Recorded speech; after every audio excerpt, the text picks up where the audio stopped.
은혜로우시고 자비로우시며 진리가 무한하신 아버지 하나님 감사드립니다. 오전 예배를 주님께서 자상하게 인도해 주시고 우리의 경배를 주님께서 받아주심을 감사합니다. 풍성한 교제와 또 식탁 허락해 주심을 감사합니다. 늘 주님의 은혜 아래서 이렇게 아버지 하나님 귀한 음식으로 이렇게 대접하고 또 섬기는 자녀님들의 손길을 주님께 축복해 주시고 늘 함께 해 주십시오. 오해 우리 다시 모였습니다. 우리 모두가 한 사람의 오늘 주님께로 이겨오려면 우리에게 어떤 것들이 필요하며 또 우리가 하나님의 말씀을 어떻게 전해야 할지를 우리는 개인 구령에 대해서 지금 배우고 있습니다. 오늘은 한올을 구령하는 데 있어서 우리의 구령하는 그 자세에 대해서 배우고자 합니다. 오늘 말씀을 주님께서 잘 인도해 주시고 성령께서 오늘 말씀을 통하여 마음판에 잘 각인이 되어서 정말 우리 그리스도 은혜 안에서 마음은 따뜻한 사랑과 또 머리는 냉철한 아버지 하나님 분별력으로 말씀을 잘 전할 수 있도록 인도하여 주시옵소서. 모든 것을 주님께 부탁드립니다. 주 예수 그리스도 이름으로 기도드렸습니다. 아멘. 지난주에 이어서 오늘은 6장입니다. 6장 구령할 때 주의사항. 지난번에는 효과적인 구령을 위해서 그러니까 준비를 무엇을 해야 되는 것인가 이렇게 순차적으로 봤죠. 이제 구령자는 담대해야 하고 나는 무능력하다는 마음을 가지는 것은 안 되고 또 구령하는 것은 단순한 비즈니스가 아니라 가장 이 마지막 시대 훌륭한 하나님의 사역이다. 이 비즈니스다. 구령자는 변화된 생활을 해야 되고 구령자는 말씀을 공부하는 생활을 해야 된다.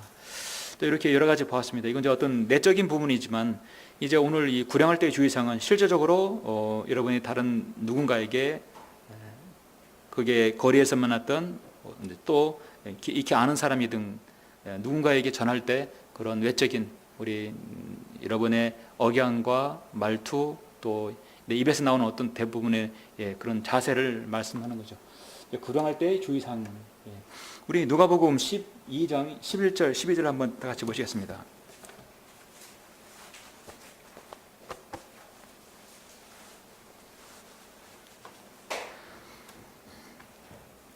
누가복음 12장 11절 그들이 너희를 회당이나 관리들이나 권사자들에게 데려가도 어떻게 또 무엇을 대답할까 혹은 무슨 말을 할까 염려하지 말라. 아직 주님께서 십자가에 구속사역을 이루시기 전인데 그런 과정에서 성령님을 언급하셨다는 것이죠. 그러니까 주님께서 이후 신약교회가 이루어진 다음에 하나님 말씀을 전할 때도 여전히 같은 상황입니다. 여전히 우리 안에 내주셔서 성령님께 의지해야 되겠죠. 이는 여기 보시면 12절 성령께서 바로 그 시간에 너희가 해야 할 말을 너에게 가르쳐 주실 것임이라. 이미 주님께서 내가 올라가면 이루자인 주님께서 이루자인 성령님께서 너에게 진리를 알려주고 일깨워 줄 것이다 라고 말씀하셨지만 지금은 성령님을 우리 주님께서 언급하시고 있는 것이죠. 실제적으로 성령님께 역사하신다는 것이죠. 이제 믿는 자 안에 내주하신다는 것은 이제 신약적인 교리이지만요. 저는 여러분 누군가에게 진리를 제시하고 무엇을 할 때 항상 이 말씀이 가장 마음판에 잘 새겨서 각인이 되어야 하는 것입니다. 사실 우리는 많은 준비를 할 수 있어요. 근데 그 많은 준비가 그 대상자에게 딱딱 아구가 맞듯이 들어맞지는 않을 수도 있습니다. 모든 상황을 완전 성령님께 의탁하는 거 가장 중요한 것입니다. 성령께서 바로 그 시간에 사람마다 그 시간과 장소와 때가 다르기 때문에 그 시간에 너희가 해야 할 말을 너희에게 가르쳐 주실 것입니다. 일깨워 주시는 것이죠. 그런 것을 우리가 이제 염두에 두고 전해야 합니다. 이제 보시면 이제 구령할 때의 주의사항이 좀 많아요. 이 순서상으로 보면 13가지가 되는데 이걸 하나하나 염두에 두고 할 수는 없지만 가장 기본적인 자세, 구령자의 마음가짐은 이런 자세로 하면 될 것입니다. 하나님의 사랑이 담긴 따뜻한 마음. 먼저 따뜻한 마음이 있어야 됩니다. 이 죄인이 내가 복음을 전하지 않으면 누군가 전하지 않으면 이 죄인은 받지 못하고 지옥에 간다는 그 혼을 위한 연민, 사랑이 있어야 되는 거죠. 사랑이 없으면 안 되겠어요. 그 다음에 마귀의 계략을 냉철하게 대하는 자세. 그리고 우리의 그 생각, 사고 체계는 하나님의 말씀으로 딱 분별력 있게 준비가 되어야 되는 거예요. 마귀는 어떻게든 간에 이 사람을 미혹해서 내가 전하는 복음을, 진리를 받아들이지 못하게 하는 거거든요. 빠져나가는 걸 막 그렇게 계속해서 다른 구절을 제시하고 또 핑계를 댑니다. 그래서 우리가 구령할 때 질문을 처리하는 법은 이제 다음 장에서 나오지요. 그러기 전에 냉철한 생각, 냉철한 판단을 가지고 있어야 한다. 가슴은 뜨겁고 머리는 차가워야 돼. 그렇죠? 이것이 늘 복음 전파에서 나오는 기본적인 구령자의 마음가짐입니다. 자, 첫 번째로 순서대로 한번 보시죠. 자, 상대가 우리가 이제 전할 때 잘 이해할 수 없는 신학 용어와 성경 용어들을 사용하는 것은 피해야 합니다.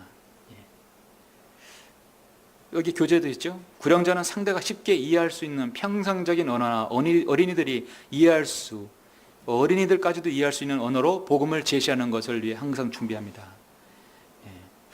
그래서 여러분이 복음을 전할 때 요한복음이라든지 요한복음을 때 이 그 말씀은 경륜상 은혜의 시대의 복음이 전하는 것인데 이거는 하나님께서 세대적 진리의 관점에서 볼 때는 은혜 시대다, 지금이다, 이렇게 용어를 막 섞어가면서 하면 안 되겠죠. 신학 용어들을 섞어서. 그러니까 어떤 특정한 성경 용어나 신학 용어는 배제해야 한다. 우리가 전할 때 초등학생도 우리가 복음을 전하게 되면 누구나 쉽게 이해할 수 있는 언어다. 신학 이해할 수 있는 언어로 사용한다는 것이죠. 가급적 신학 용어. 우리가 복음을 전할 때 에베소서 1장이라든지 베드로서 1장 그 택함과 선택, 예정이라는 것을 쓰면 어떻게 될까요? 그걸 장로교인한테 군받지 못 장로교인한테는 그거 설명하려면 한참이 걸리는 거예요. 그래서 그런 용어들을 없이도 충분히 전할 수 있는 겁니다. 복음은 쉽고 단순하다. 단순한 용어로 하시는 것이죠. 두 번째는 뭐냐면 이게 중요한데 지나친 공포심을 주지 말아야 한다. 미국의 니켈 크루스라는 조직 폭력에다가 한마디로 두목이었는데 복음을 듣고 구원받은 사람이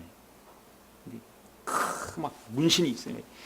누가 복음을 전할 때는 앉아봐 해가지고 그냥 그 다 벗어가지고 그냥 문신 보여주면서 그래서 그냥 믿을 거야 안 믿을 거야 선택을 해 빨리. 그러니까 강압적으로 하면 안 되는 것이죠. 그러니까 때로는 구원의 복음을 받는 사람이 그 기세에 눌려서 믿게 된다는 것은 그건 아닙니다. 자기 마음에 우러나와서 전해야 되는 것이죠. 과거에 우리 60년, 70년대 최건능 목사 예수천당 불신족 그로 복음 전한 사람이 있었죠. 그 사람도 깡패했지 않았습니까? 그 자유당 시절에. 그렇게 억압하면서 그런 어떤 자기는 외적인 표현을 써가면서 안 되는 거예요. 심지어 우리는 복음을 전할 때 먼저 이제 공포감을 주지 말아야 되는데 먼저 예를 들어서 이 지옥 불타는 그림을 먼저 보여주면 어떻게 될까요? 안 믿으면 여기가 바로 그냥 협박하는 거 협박적으로 하면 안 되는 것이에요. 왜 내가 여기 가는지 여기 간 가려면 어떻게 해야 되는지 알려줘야 되겠죠. 공포심 그 다음에 어떤 외적인 그것으로 인해서 코너로 몰아넣지 말아야 돼요. 외적인 어떤 환경을 통해서 스스로 내가 죄인임을 깨닫고 하나님께 보복하여 꼬꾸라지는 말씀을 해야 전해야죠. 외적인 표현으로 해서 코너로 몰아넣는 것은 삼가야 된다. 그러니까 지나친 공포심은 주지 말아야 한다. 이것은 순간적으로 잘못된 판단을 내리게 할 수 있기 때문이다. 아니면 그 공포심 때문에 자기의 믿음의 고백이 아닐 수도 있어요.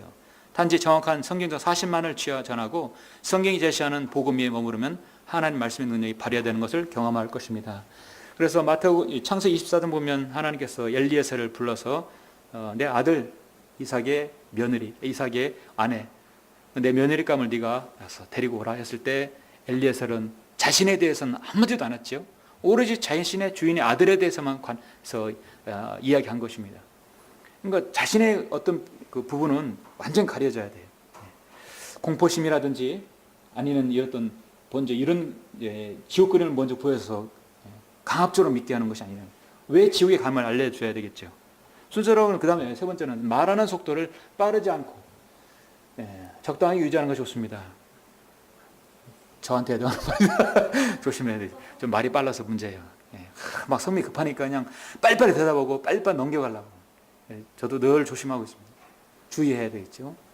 더군다나 거리에서는 막 바쁘다고 가야 된다고 약속 있다고 하는 사람들은 빨리 말할 수밖에 없는 그런 상황도 있습니다. 그래서 되도록이면 가장 편안한 자세로 의자라든지 아니면 사무실에서 나한테 20분만 달라. 그러니까 개인적으로 아는 사람은요, 막무가내로 전화하지 마시고 나에게 20분 시간 줄 수 있냐, 10분 줄 수 있냐, 먼저 시간을 딱 약속을 받아요. 그게 좋습니다. 30분 시간 되냐? 그 20분 내가 전화할 수 있다는 거죠. 근데 그 안에 내가 시간을 조절해야 되겠죠. 여러분이 죄와 심판과 지옥에 대해서 한 20분을 줬는데 15분 하고 나머지 5분 밖에 없잖아요. 약속 시간이. 그럼 5분 동안에 십자가 사건, 예수 그리스도의 부활, 그 다음에 영접 언제 다 합니까? 그래서 여러분 시간 안배를 잘해야 돼요. 10분이든 20분이 나에게 주어진 시간을 안배를 잘 구분을 해서 적당히 놓아야 되겠죠. 상대가 안정된 속도에 차분한 말에 주의를 기울일 수 있도록 해야 한다. 어디 거칠은 목소리나 어떤 그 목소리가 중요한 것이 아니라 상대감에게 안정된 차분한 그 말을 할 수 있도록 하는 것이 중요하다는 것이죠. 그 다음에 네 번째로 상대의 영적 상태를 무시하고 양육할 때 필요한 내용을 전하는 것은 적절치 않습니다. 저도 이런 경험이 있는데 사실 상대의 영적 상태라는 게 뭐지요? 이 사람이 구원 받았는지 안 받았는지 먼저 아는 것이죠. 이 사람이 구원받지 않았으면 복음만으로 집중해야 돼요. 근데 구원받지 않았는데 교회에 대해서 얘기하면 되겠어요? 오늘날 한국교회가 어쩌고 저쩌고, 성경의 변개가 어떻게 되고, 빠진 구절 어떻고, 이런 세상의 주변 얘기를 이미 이제 교회 안에 들어와서 접할 그럴 수 있는 얘기를 복음 전하는 그 시간에 하면 안 되는 거죠. 한마디로 이 말씀은 복음에 집중하라. 죄, 심판, 지옥, 그리고 하나님의 구원기, 거기만 집중하라는 것이죠. 그 사람이 구원받은 이후에는 양육이 중요한 것이죠. 그래서 우리 기초 양육 성경 공부 교재는 구령할 때 필요한 책이 아니다. 구원받은 이후에 필요한 책이다 이거죠. 여러분요, 구령할 때 오직 복음에만 충실해야 한다. 집중해야 한다. 지금 저희에게 필요한 것은 예수 그리스도의 은혜의 복음이다. 이것이죠. 그 다음에 또 하나 이제 주의할 것은 다른 교파에 대한 첨예한 비판을 피하고 성경이 제시하는 복음에만 집중합니다. 마찬가지죠. 설사 상대방이 다른 이단 종파에 속해 있어 구원받지 않았어요. 그러면 거기에 대해서 그 교리에 뭐 문제 있어 자꾸 그거를 비판하거나 그걸 다른 것을 평가한다면 논쟁이 되어볼 수 있어요. 왜냐하면 자신이 가진 걸 내려놔야 되는데 그렇지 못하거든. 대다수가. 다른 종교에 대해서 무조건 그것을 뭐라고 할까요? 비판하거나 그 사람의 마음에 그렇게 마음문이 닫혀버릴 수 있을 정도로 그렇게 해버리면 내가 지금 상대를 하고 무엇을 하고 있는 것입니까? 논쟁하기 위해서 만난 게 아니죠. 어렵게 만난 자리에서 그것은 우리 잠시 후에 옆에 두고 먼저 당신은 구원의 복음으로 구원 받아야 합니다. 그런 다음에 당신이 가지고 있는 그것이 얼마나 성경적인 것을 한번 그때 봅시다. 그 위에 할 수 있는 것이죠. 처음엔 비판과 그 비평 같은 경우는 구원받는 이후에도 얼마든지 할 수 있어요. 이런 것에 인해서 상대방이 마음문이 닫혀버려서 복음을 듣지 않으면 안 되겠죠. 그 다음에 이제 6번하고 9번이 중요한데, 친분 있는 사람이라 하여 올바로 지적할 부분, 죄, 심판, 지옥에 대해서 간과해서는 안 된다. 내가 잘 알고 있는 사람이, 근데 이 잘 알고 있는 사람에 대해서 죄, 심판, 지옥 내가 평상시에 얘기했으니까 알겠지. 건너뛰어서 하면 안 된다겠죠. 지적할 부분은 정확히 지적할 것이다. 자신을 먼저 언급하고 내가 모두가 그렇다는 것을 전제하여서 상대방도 자신도 그러하다는 것을 마음으로 인정할 수 있도록 해야 한다.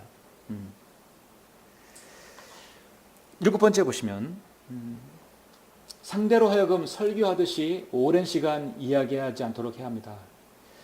여러분 이제 설교하고 복음 전하는 건 달라요. 설교는 어떠한 부분에 있어서 그 사람의 마음을 움직여서 행동하게끔 하는 것이죠. 그리고 우리 그리스도인은 설교와 강의 또 이런 복음 전하는 건 구별해야 합니다. 우리 지금 사무실에서 거리에서 오고 가는 그 사람들에게 지금 그 짧은 시간에 얘기를 하는 것이에요. 설교는 어떤 것이 뭐랄까 상대방에게 다음 어떤 마음에 있는 것들을 자신의 입으로 끄집어낼 수도 있어요.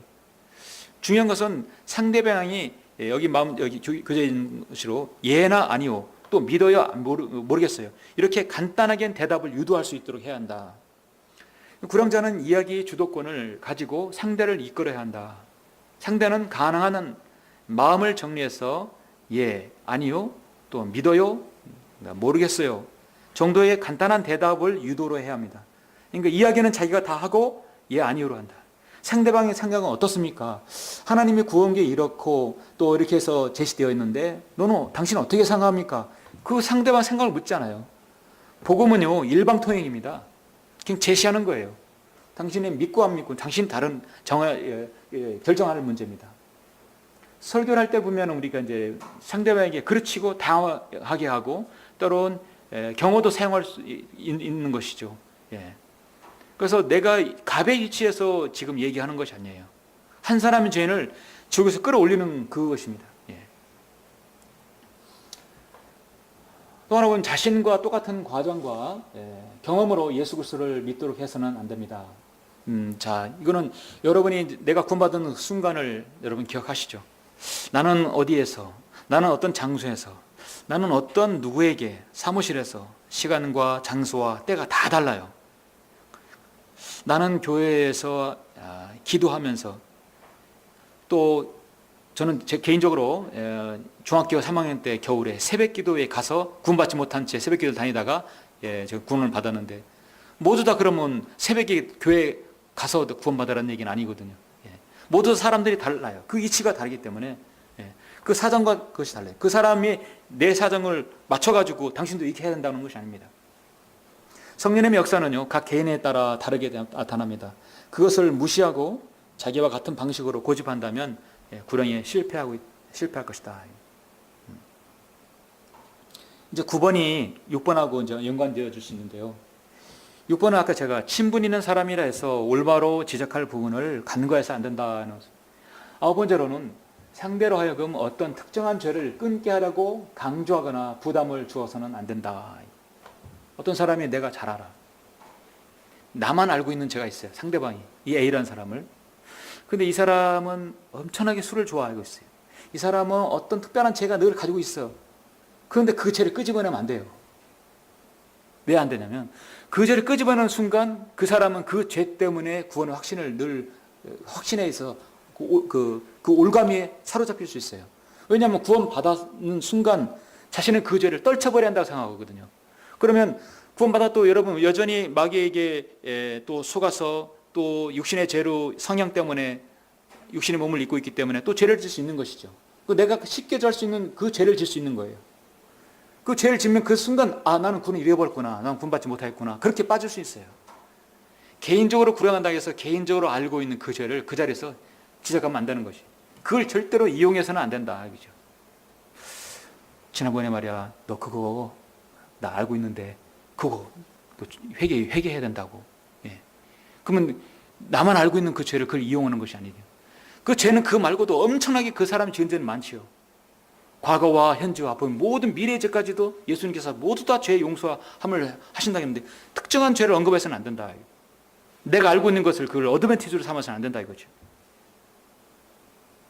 여기 보면 그 특정한 죄를 끊을 때까지 믿기를 거부한다면 그는 죽을 때까지도 예수 그리스도를 믿지 못할 수 있습니다. 분명한 사실은 어떠한 특정한 죄를 단절하는 것이 곧 구원이 아님을 기억해야 합니다. 그러므로 변화된 삶은 믿는 이후에 있을 각 개인의 영적인 삶에 맡겨야 합니다. 어떤 특정한 죄가 그 사람의 구원의 발목을 잡거나 그 다음에 영원한 보장을 그 사람을 흔들리게 하면 안 된다는 것이죠. 구령자는 상대로 하여금 현재 충실해서 죄인인 것을 인정하고 구주가 필요함을 고백하게 하는 것이 중요합니다.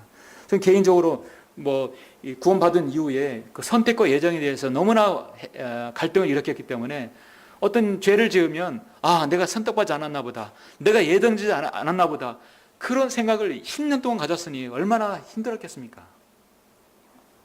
그 특정한 죄는 늘 우리 인간을 따라다니는 거예요.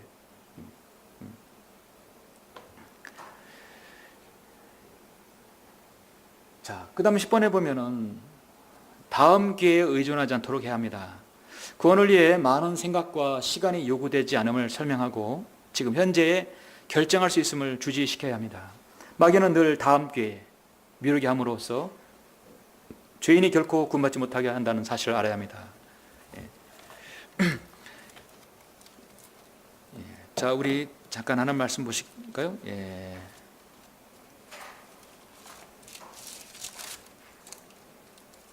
누가복음 12장, 같은 장인 12장 16절 보시면, 자, 한 가지 비유로 그들에게 말씀하시기를, 어떤 부자의 땅이 수확을 많이 내는지라 그가 속으로 생각하여 말하기를, 내 곡식을 쌓아둘 곳이 없으니 내가 어떻게 할까 하고 말하기를, 내가 이렇게 하리라, 내 창고를 헐고 더 큰 것으로 지어서 거기에 나의 모든 곡물과 물건들을 쌓아두리라. 그리고 나서 내 혼에게 말하기를, 내 혼아, 내가 열해 동안 쓸 물건을 많이 쌓아두었으니 편히 쉬고 먹고 마시고 즐거워하리라 하였느니라. 그러나 하나님께서 그에게 말씀하시기를, 너 어리석은 자여, 오늘 밤 내 오늘 내게서 앗아가리니 그러면 내가 장만한 것들이 누구의 것이 되겠느냐 하시니라. 그러므로 자신을 위하여는 보물을 쌓아두고 하나님 앞에 부유하지 못한 자는 다 이러하니라. 오늘 밤 내 오늘 내게서 앗아가리니. 자, 사람은 태어나면서 어린이가 되고 청년이 되고 장년이 되어서 또 많은 시간 동안 일을 하죠. 일하게 되면 노년이 오게 되면 결국은 우리도 묻힐 날이 있습니다. 잠들 날이 있죠. 우리의 생은 설령 여기까지 가더라도 여기까지는 안 가길 원하는 것입니다. 여기까지 가더라도 주님께서 빨리 오시길 바라는 거죠. 우리가 잠들어서 부활하는 것보다도 살아있을 때 주님께서 오셔서 우리 몸을 변화시켜서 휴거의 희열, 그 희열을 맛보는 게 더 좋겠죠. 알 수 없어요. 그러나 한 사람의 죄인을 구원하는 데 있어서는 어떤 일이 일어날지 알 수가 없기 때문에 다음 마귀가 가장 좋아하는 것이 사실 다음이죠. 다음 기회. 세상에서 어떤 기회는 다음 기회가 있을 수는 있어 몰라도 복음을 한번 거절한 다음에 그 사람이 그 다음 기회는 없을 수도 있습니다. 우리 생명이 아무것도 아니기 때문에 하나님께서 거둬가실 수 있습니다. 여러분처럼 상대가 듣기를 거부하거나 눈에 띄게 원치 않는다면 친절하게 인사하고 전도지만 건네주고 헤어져야 합니다. 여러분, 복음을 전할 때 보면 이렇게 전도 거절해버리고 던져버리고 가는 사람도 있겠지만, 우리가 누구에게 앉아있는 사람에게 딱 다가갔을 때 보면 아주 싫어하거나 또 굉장히 싫어하는 눈치를 표현하고 싫다고 가라고 한다면 그 사람의 의향과 관계없이 계속 거기서 시도하게 되면 오히려 역반응을 일으킬 수 있어요. 그래서 그때는 전도지를 여유 있게 잘 건네주시고 나오는 것이죠. 전도지도 받기를 거부한다면 그냥 헤어져야 합니다. 당신은 최선을 다한 것입니다. 또 다른 준비된 잃어버린 혼을 찾을 수밖에 없습니다. 거절하는 건 어떡합니까? 그 사람 마음에 싫다고 하는데요. 여러분, 마태복음 10장 14절 한번 찾아보십시오. 여기 교재 있죠? 10장 14절.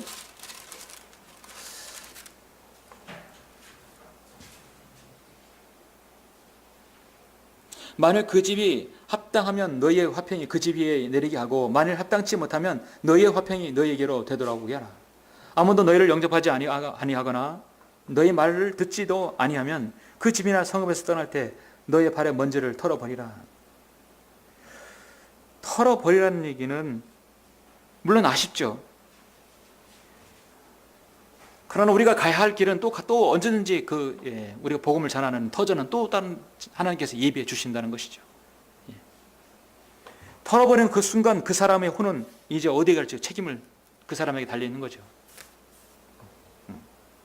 잠시 그 사람의 혼을 하나님께 우리에게 위탁을 받았는데 그 혼이 거절한다면 방법이 없는 것입니다. 또 12번째로는 구량하는 중에 처음 시도했던 사람에게 거절당한 것이나 열매를 맺을 것에 또는 지난주에 했던 구령의 결과에 영향을 받지 않아야 합니다. 우리가 이제 이거 구령을 우리가 이제 많이 하고 돌아다니고 순회하고 하다 보면 이런 일들이 있을 수 있습니다. 매일 전도지를 나가서 구령하는 사람이 특히 이 12번에 걸릴 이 딜레마에 걸릴 수도 있어요. 가끔 나가는 사람도 있을 수도 있고, 어쨌든 간에 내가 이제 오늘도 나가고 내일도 나가고 3일 동안 연달아 어디 나간다고 했을 때 보면, 오늘 내가 10명을 구령했어요. 그럼 내일도 10명 구령할 수 있을까요? 장담할 수 없다 이거죠. 오늘 성령 충만하면 내일 성령 충만한 보장이 없어요. 또 내일 성령 충만하실 때 또 기도하고 말씀 안에 거해야 합니다. 예. 오늘 한 명도 구령 못했다고 해서 그 사람의 구령에 열매가 없다고 해서 하나님께서 상급이 없는 게 아닙니다. 하나님께서는 얼마나 신실하게 했는가 그를 보시는 거죠. 오늘 한 명도 못해서 내일도 또 10명 아무것도 못할 것이다. 그런 것에 좌우되지 말아야 한다는 것입니다. 어떤 형태의 낙심이나 자부심도 구령에 대한 요소가 저의 요소가 되는 걸 알아야 합니다. 우리에게는 낙심과 자부심이 좋지 않습니다. 오늘 구령한 것에 대해서 다음날 역시 자부심을 가지고 저 사람도 받아들일 거야 스스로 생각해서는 안 되는 거죠. 왜냐하면 그때 상황이 다르고 사람이 다르기 때문에 낙심과 자부심은 금물이다. 그러한 경우에도 잠시 앉아서 기도하거나 말씀을 읽음으로써 빠른 시간 안에 정상적인 상태로 전환해야 한다. 구령은 그 순간순간마다, 그래서 오늘 누가복음 12장 말씀대로 성령께서 바로 그 시간에 너희가 해야 할 말을 너에게 가르쳐 주실 것이라. 구령의 결과가 어제의 구령이고 오늘의 결과를 영향을 받지 않아야 한다. 어제는 어제 일이고요, 오늘은 오늘의 일입니다. 마지막으로 구령자로서 당신이 준비한 메시지가 있다고 해서 상대를 고려하지 않고 기계적으로 증거할 때 열매를 거둘 수 있습니다. 자, 구령자로서 준비한 메시지가 있어요. 이런 거 뭐냐면 우리가 이제 전도지 있죠. 전도지가 여러 종류가 있어요. 여러 종류 있으면 거리에서 누군가에게 전할 수도 있어요. 나이 들은 사람한테, 어린이들한테, 젊은 청년, 대학생들한테 하나님의 구원계 초청장입니다. 각기 다른 불에게 할 수도 있어요. 근데 이런 13번 같은 상황은 여러분 특정한 어떤 누구하고 약속을 해서 사무실이라든지 누구하고 약속을 했어요. 이 사람의 정보는 내가 알아요. 이 사람은 직장인이고 어떻게 생활했고 또 전공이 뭐고 또 좋아하는 뭐고 성향이 다 알아요. 어디 교회를 다니다가 아직 구원 받지 못한 것. 어느 정도 정보가 있어요. 딱 해서 이건 내 생각대로 이 사람은 어떤 구절로 해서 준비를 해가지고 다 나름대로 이제 계획이 서 있는 거죠. 어떤 식으로 구령해야겠다. 내게 20분이 주어진다면 어떤 식으로 하겠다. 마음 준비를 한 겁니다. 그런데 딱 맞싹 그 시간대, 그 장소에서 만났을 때는 전혀 다른 상황이 나올 수 있다. 이 사람의 반응이 다른 반응이 나올 수 있어요. 내가 준비한 것에서 틀에서 그 사람을 집어넣으려고 하지 말고 그 사람의 상황에 성령님께서 나를 인도해 달라고 내가 그 안에 들어가는 것이죠. 그러니까 여러분 물은 긴 병에는 물이 어떻습니까? 긴 병에 물이 쫙 들어가요. 납작한 병에도 납작하게 들어가요. 아주 울퉁불퉁한 그 꽃병, 유리 꽃병 같은 경우는 물을 부으면 그 물이 꽉 차요. 구석구석까지. 물은 뭐냐면 그 모양 어떤 형태이든지 물리적으로 다 만들어지는 거예요. 그 사람 안에 다 스며드는 거예요. 우리가 물과 같이 흐려야 되는 거죠. 낮아서 흐르고 또 그 사람의 구석구석까지 스며든다는 얘기 뭐냐면 항상 구령자에서는 그 사람의 상대방의 입장을 이해해야 돼요. 동병상련의 자세로 그 사람의 입장을 이해해요. 그러냐고. 예? 3번 듣고 2번 맞장구 치는 것이. 그렇게 하면서 정확하게 당신은 이 부분에 대해서 하나님께서 이렇게 말씀하십니다. 잘 유도를 해야 하는 것입니다. 내가 준비한 말씀을 그것을 그 사람 틀에 맞추지 말고 내가 그 사람의 입장이 되어서 이해를 해야 하는 것이죠. 그러나 이 상황에서는 하나님은 이렇게 말씀하십니다. 사실 이런 12번이라든지 13번은 제가 이제 말씀을 드리지만 실질적으로 여러분이 누구에게 얘기를 하거나 또 이렇게 구령을 많이 하다 보면 이제 이 말씀을 이제 여러분 이해하실 것입니다. 그래서 사실 어떤 이론이 아니라 실제적인 것이죠. 구령자는 상황에 맞게 적절한 메시지를 전해야 한다. 구령 사역을 형식화하거나 외형적으로 보이기 위한 것으로 삼지 말아야 합니다. 형식화하고 외형적으로 되면 딜레마에 빠지게 돼요. 여러분, 저는 구령의 딜레마에서 서울에서 고속터미널에서 설교를 할 때 이렇게 누구나 다 딜레마에 빠질 수 있어요. 왜냐하면 거기서 하고 또 끝난 다음에 강북 설교팀에 올라가거든요. 제가 이제 서울 강북 설교가 팀이 있는데 처음에 이제 제가 시작을 한 거죠. 강남 거래소 고속버스도 마찬가지고. 근데 끝나고 또 한마디로 이제 두 탕을 뛰는 거죠. 점심때 가고 또 끝난 다음에 두세 시간 이후에 또 강북으로 가서 상계동 노원구 상계동으로 가는 것이. 그런데 너무 힘들어요. 두 번 뛰는 게 힘들어. 시작했으니 가야지. 가야 돼요. 그런데 너무 힘들어. 사람인데 마음에 어떤 마음이 드는 줄 아세요? 비는 안 오나? 비 오면 나는 비 와서 구령 못하다는 알리바이가 생기는데 그 구령에 그 딜만에 빠지게 돼요. 그래 힘들어도 가야 돼요. 다시 그 고비를 넘겨야 되는 거죠. 예. 그래서 어쨌든 구령을 나가는데 비가 오는데 왜 이렇게 기분이 좋아? 싫다. 사실 어떻게 보면 우리 자신의 몸이 인간의 몸이 흙으로 만들어졌기 때문에 편한 거 좋아하고 쉬운 거 좋아하게 돼 있어요. 이 힘든 건 힘든 거예요. 그러나 그런 순간들을 잘 이겨내야겠죠. 그 순간에 여전히 설교를 기다리는 사람이 거기 앉아 있을 것이고 기다릴 것이다. 내 전도제를 받고 구원을 복음을 심각하게 고려하는 사람도 분명히 있을 것이다 생각하는 것이죠. 그랬을 때 그 형식화하고 예형적인 것에 빠지지 않아야 되겠죠. 뭘 하다 보면 그런 것에 빠질 수 있어요. 그래서 구령할 때는 기도와 또 자기 몸의 컨디션이 상당히 중요합니다. 잘 유지를 해야 되겠죠. 마지막으로 이 영국의 설교의 왕자 찰스 헤이든 스펄전. 뭐 스펄전 하면 설교의 왕자 아닙니까? 스펄전의 설교집을 보면 이제 여러분 정도의 이제 영적 수준이면 설교집을 읽으시면 웃음이 나올 거예요. 그러실 것 같아. 왜 그러냐면 여러분의 기초 양육 성경 공부를 다 띄어서 공부하셨죠. 정말 많은 향상된 계시의 말씀도 많이 봤어요. 그래서 체계를 딱 잡고 있기 때문에 보면은 웃음이 나와. 야, 당시에 1800년대 이때 말씀을 전해서 정말 대단한 분이다 했겠죠. 근데 이 계시는 점진적이다. 여기 영적 전쟁의 책이 나오더라고요. 계시는 점진적이다. 하나님께서 각 시대에 필요한 진리의 말씀을 계속해서 일깨워 주시는 거예요. 이 마지막 시대의 마지막 라스트의 점진적 계시는 최고봉이 뭡니까? 럭크만 목사님. 이 럭크만 주석서를 이 주석 성경을 보시면 그 스코필드보다 그 날카로움 전곡을 찌르는 게 막 무릎을 칠 정도예요. 요즘 다시 쫙 보고 있는데 기가 막힙니다. 근데 그런 여러분이 이 스코필드와 럭크만 목사님의 이런 진리식 가운데서 스펄저 목사님 설교집을 보면은 이 당시에 이렇게 했는데 사람들이 그게 한마디로 그 부흥을 이뤘다는 것은 대단한 것이죠. 여러분이 쉽게 이해할 수 있는 설교라는 얘기예요. 한마디로 여러분이 차원이 약간 아래예요. 들어보시면 그렇습니다. 설교집을. 근데 설교뿐만 아니라 이 복음에 있어서도 아주 철한 사명감을 가지고 있죠. 나는 세상에서 가장 위대한 연설가가 되기보다는 사람들은 날 연설가라고 소개를 하지만 너는 한 사람의 혼을 구원하는 수단이 되겠다. D.L. 무디 못지않는 큰 복음 전도자이면서 하나님의 위대한 하나님의 연사이죠. 자, 우리 여러분이 한 사람이 나는 뭐 연살자가 설교자 아니더라도 나로 인하여서 한 사람의 혼을 구원하는 수단이 되겠다. 도구가 되겠다. 그런 마음을 가지는 것이죠. 마지막으로 우리 다 같이 고린도전서 2장 1절 한번 보시죠.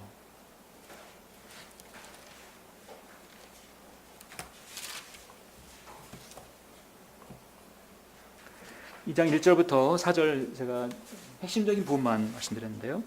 1절부터 4절. 형제들아, 내가 너희에게 와서 하나님의 증거를 전할 때 말과 지혜의 탁월함으로 하지 아니하였노라. 사도 바울은 말에 있어서 지혜에 있어서 탁월했죠. 이는 내가 예수 그리스도와 그의 십자가에 못 박히심 외에는 너희 가운데 아무것도 알지 아니하기로 작정하였습니다. 내가 너희와 함께 있을 때 연약함과 두려움과 심한 떨림 가운데 있었노라.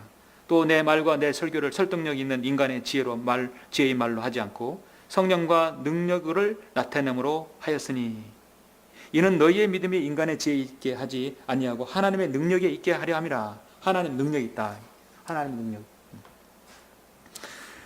자, 여러분은 누구에게 전하도 내 말과 내 지혜 탁월함으로 하지 않고 오직 하나님 말씀으로. 그래서 말과 지혜의 탁월함이 아니라 성령님의 능력이 필요하다는 것이죠. 그래서 늘 우리는 순간순간 성령님께서 내 안에 역사해달라고, 내 안에 역사하면 상대방 입장을 완전히 이해할 수 있다는 것이죠. 예. 왜?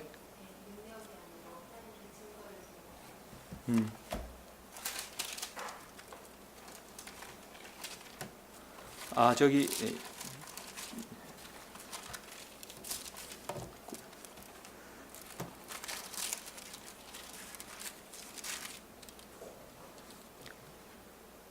하나님이 증거요? 예, 예. 예, 자, 하나님이 여기 증거. 여기 지금 여기 이 부분도 여기 말씀을 보십시오. 하나님의 증거를 전할 때, 말과 지혜의 탁월함이 아니라 성령 능력. 자, 여기 본문에 보시면 됩니다. 예, 본문을 참고하십시오. 저기는 제가 일일이 하느라고 실수했습니다. 예. 자, 그렇게 하시고 7장 이 부분은 복음을 전할 때 질문을 처리하는 법. 이거는 다음 주에 하는데요. 이거는 지금 캐나다에서 사역하는 박재건 목회자의 글입니다. 그리면서 이걸 보시면서 이제 2시간 남았습니다. 2타임. 자, 인간의 질문에 대한 하나님의 답변. 그래서 특히 여러분 복음을 전할 때 상대방이 갑자기 불쑥불쑥 질문하는 것에 대해서 어떻게 답변하는가, 그 요령, 그것을 보도록 하겠습니다. 그렇게 하시고 한 번 마지막으로 이제 맺는 말 하겠습니다.